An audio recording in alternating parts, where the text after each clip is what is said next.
नमस्कार, मैं खुशी और आप देख रहे हैं हिंद सागर। आइए नजर डालते हैं आज की बड़ी खबर पर। महाराष्ट्र सरकार ने मराठी और अंग्रेजी माध्यम के स्कूलों में पहली से 5वीं कक्षा तक के छात्रों के लिए हिंदी भाषा को अनिवार्य तीसरी भाषा बनाने को लेकर आदेश जारी कर दिया है। हालांकि इसको लेकर वहां पर सियासत तेज हो गई है। कांग्रेस ने सीएम देवेंद्र फडणवीस पर मराठी लोगों की छाती में छुरा घोंपने का आरोप लगाया है, तो राज ठाकरे ने इसका विरोध करते हुए कहा कि यह सरकार की पैंतरेबाजी है कि हिंदी अब अनिवार्य नहीं रहेगी, लेकिन जो छात्र हिंदी पढ़ना चाहें उनके लिए पाठ्यक्रम उपलब्ध रहेगा। साथ ही स्कूलों से इसके विरोध में खड़े होने की बात कही है। राज्य सरकार की ओर से मंगलवार को जारी अपने संशोधित आदेश में कहा गया कि हिंदी अनिवार्य होने की जगह सामान्य रूप से तीसरी भाषा होगी, लेकिन यदि किसी स्कूल में किसी कक्षा में 20 छात्र हिंदी के अलावा किसी अन्य भारतीय भाषा में पढ़ाई करने की इच्छा जाहिर करते हैं तो उन्हें इससे बाहर रहने का विकल्प दिया गया है। सरकार ने चुपचाप पैंतरा बदला है। राज ठाकरे।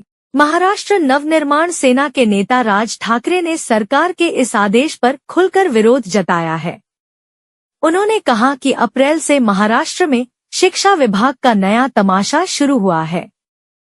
पहले यह फरमान जारी किया गया कि महाराष्ट्र राज्य माध्यमिक और उच्च माध्यमिक शिक्षा मंडल के पाठ्यक्रम से जुड़ी स्कूलों में पहली कक्षा से ही 3 भाषाएं पढ़ाई जाएंगी। मराठी, अंग्रेजी और हिंदी अनिवार्य भाषा होंगी। जब इस आदेश पर महाराष्ट्र नवनिर्माण सेना ने विरोध जताया तो सरकार ने चुपचाप पैंतरा बदला और कहा कि हिंदी अब अनिवार्य नहीं रहेगी, लेकिन जो छात्र हिंदी पढ़ना चाहें उनके लिए यह पाठ्यक्रम उपलब्ध रहेगा। हिंदी पर हमला करते हुए राज ठाकरे ने कहा, सवाल हिंदी भाषा थोपने का है ही नहीं, क्योंकि यह कोई राष्ट्रभाषा नहीं है। वह तो उत्तर भारत के कुछ राज्यों में बोली जाने वाली एक क्षेत्रीय भाषा है। यह जहां कहीं भी बोली जाती है वहां भी अनेक स्थानीय भाषाएं हैं जो अब हिंदी भाषा के दबाव में आकर लुप्त होने की कगार पर आ गई हैं। अब उन्हें अपनी स्थानीय भाषाएं बचानी है या नहीं, यह फैसला उनका है। हमें उससे कुछ भी लेना देना नहीं है। क्या कोई लिखित आदेश आया है? राज ठाकरे।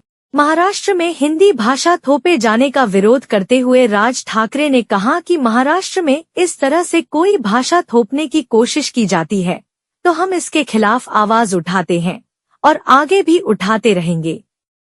विरोध के बाद सरकार ने कहा कि पहली कक्षा से सिर्फ 2 भाषाएं ही पढ़ाई जाएंगी। ऐसे में सवाल यह है कि क्या इसका कोई लिखित आदेश आया है? कागजी घोड़े दौड़ाने में माहिर सरकार इस पर भी कोई कागज घुमा सकती है। तीसरी भाषा का विरोध करते हुए राज ठाकरे ने कहा, हमारा सवाल यह है कि जब बच्चों को तीसरी भाषा पढ़ानी ही नहीं है तो फिर तीसरी भाषा की किताबें छापी क्यों जा रही हैं? हमें पता चला है कि इन किताबों की छपाई भी शुरू हो चुकी है। मतलब यह हुआ कि सरकार चुपके चुपके भाषा थोपने की योजना बना रही है। आप स्कूल इस मामले में सहयोग करेंगे तो यह बहुत गंभीर बात होगी। उन्होंने कहा कि बच्चों पर भाषा थोपने की सरकारी कोशिश को हर हाल में रोका जाना चाहिए। इसमें एक तो बच्चों का नुकसान है ही, साथ ही मराठी भाषा का भी नुकसान है।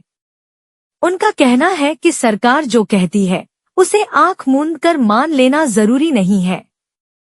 बलि का बकरा मत बनिए, और यदि सरकार जबरदस्ती करेगी तो हम आपके साथ खड़े रहेंगे।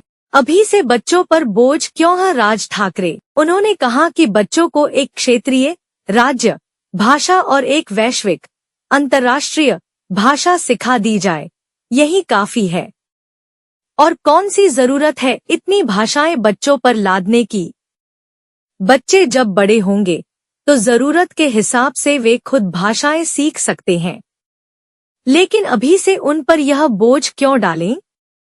स्कूलों से इस मामले में सख्ती बरतने की बात करते हुए राज ठाकरे ने कहा कि आप अगर दृढ़ रहेंगे और सरकार की मंशा को विफल करेंगे तो हम आपके साथ चट्टान की तरह खड़े रहेंगे। हमने इस मामले में सरकार को पत्र भेजा है। हमने सरकार से कहा है कि वह लिखित पत्र के जरिए आश्वासन दे कि हिंदी या कोई भी तीसरी भाषा अनिवार्य नहीं होगी। उन्होंने कहा कि सरकार भले ही वह पत्र निकाले या न निकाले, लेकिन यदि आप इस मामले में सरकार का समर्थन करेंगे तो हम इसे महाराष्ट्रद्रोह समझेंगे। पूरे राज्य में भाषा थोपने के मुद्दे को लेकर जबरदस्त असंतोष है। में अब तक के लिए बस इतना ही, फिर होगी आपसे मुलाकात ऐसी एक और बड़ी खबर के साथ।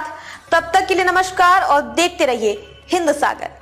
ऐसे ही लेटेस्ट अपडेट्स के लिए हमारे चैनल को सब्सक्राइब करें और तुरंत नोटिफिकेशन पाने के लिए बेल आइकन प्रेस करना ना भूलें।